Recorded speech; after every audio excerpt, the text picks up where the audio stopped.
When it comes to their health, men in general are more likely to avoid seeing a doctor and ignore symptoms, unfortunately.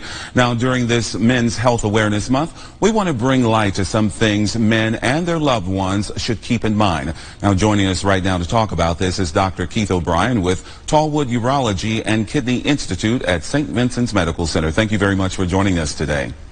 Yeah, thanks, Ken. Thanks for having me. Well, a Cleveland Clinic study says nearly 60% of men don't see their doctor yearly. What age group of men are we actually talking about here? We're typically talking the Middle Ages. The simple truth is men don't like going to the doctor. We're all guilty, myself included, of this mentality that if it's not broke, don't fix it. But things start to change as people get a little older, and it's hard to differentiate what's normal and what's not. So often they'll end up with a urologist like me to talk about aspects of their urinary or sexual health that could be changing. And it's almost like a warning indicator on your dashboard. You know, perhaps it could be a suggestion that there could be something about your overall health that's changing as well. Now, it's the most bizarre thing. A lot of times men recognize the fact that something is going on, but why is it that they don't actually get in there to see you guys as they should? You know, it's fascinating. I always find that men will come with their wives or a loved one, and it's really a call to action to some of the female viewers, you know, to really encourage your loved one to come get checked out, because there's usually some hesitancy.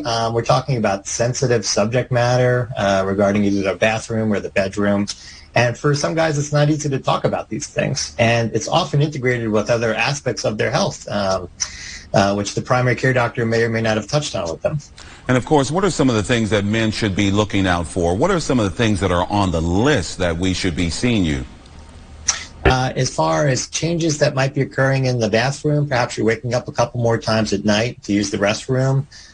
Could be even in the bedroom. You know, you're not performing as well as you used to, or perhaps your energy level is down, you're not sleeping well. These are all domains of not just urology, but your overall cardiovascular health and, in general, your mental health, perhaps sometimes, that we can delve a little deeper into. And sometimes we also will ignore some of the symptoms that we're experiencing. What are some of those symptoms that should get men into the doctor's office? If you notice a change that's starting to affect your quality of life, you're not performing well as you used to, you're starting to plan your day around certain activities. Let's say, for argument's sake, you're in and out of the bathroom, or you're driving and you're planning your day around what restrooms you're going to use. That's not normal. That's something that's changed. Erectile dysfunction is often an indicator of cardiovascular health, and so it's a good chance to get checked out in general, because often these problems are interrelated, Ken, and that they're not isolated. All right. Dr. O'Brien, lots of great information. Hopefully the men and the women who are out there listening will heed the warning, of course. And of course,